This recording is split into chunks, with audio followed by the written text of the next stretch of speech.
he got thrown straight into the fire. He thought he messed something up, but he didn't. But it was on the company because they didn't have documentation right, nor did they tell him how to do it the right way. And then he was just showing me the screenshots. And afterwards, the guy said, "Yeah, we'll walk through it or whatever." But now in today's time, they will try to make somebody feel bad. My client went from $50K to $78K. For anybody else, that's a good come up, right? If you say that on Twitter, somebody gonna try to say, "Oh, you broke 70-something K." But I was like, we know the median earnings in the country is probably like 40,000, 50,000. Maybe in a household with two people working, maybe 80. Right. And so somebody will try to like down somebody like that because they do think everybody is in what's that you the other day? Matter of fact, I bookmarked some of your tweets. Oh gosh. I bookmarked some of your tweets so we can talk about it. I say some crazy things. Yeah, you do. I think the biggest thing here too is the pandemic has changed a lot of things, right? So I feel, as you talk about kind of how we made our way into tech and we kind of did it like in a traditional type of way. And now since the pandemic, everybody pretty much went remote during that time. There was no other option there and things had to keep moving. And so people were able to land multiple roles and work those multiple roles, which, by the way, that is a blessing. That is not something that everybody in every single industry is able to do. And I think that sometimes people forget that and they kind of don't remember where they started.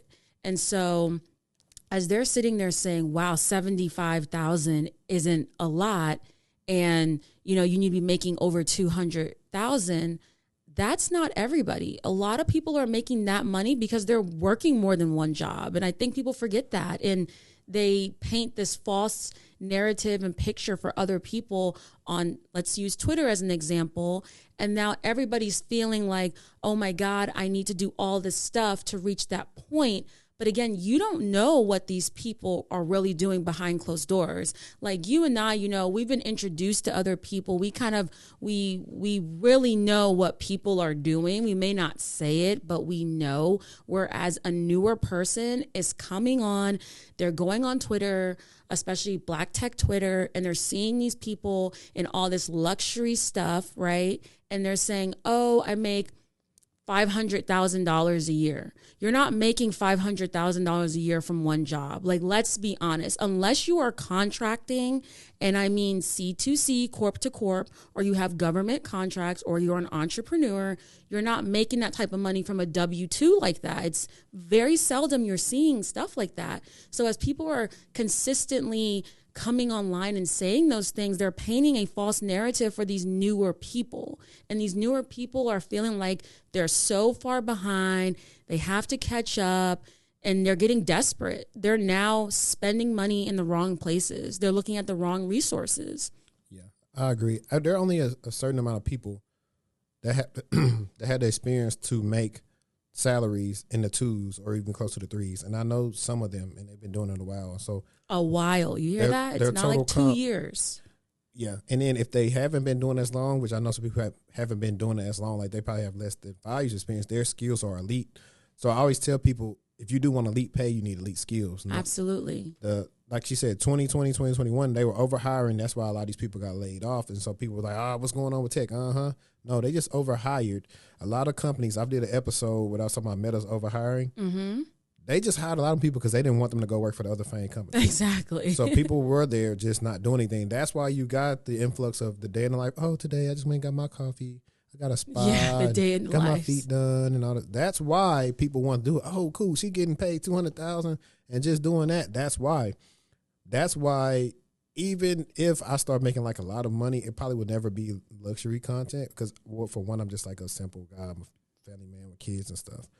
But two, I want people to look at what I'm talking about content-wise and what I'm putting out there so they can look towards that versus trying to attain stuff that I can attain because of my likeness, because of what I put in and my own personal thing. So a lot of us now who have personalities or we have a presence on social media, we get offered different things that you guys can't get. So I can, like, I make content now, so I get brands reaching out to me to want to do segments on my channel or affiliate deals where I can just promote a product and get paid some money every month.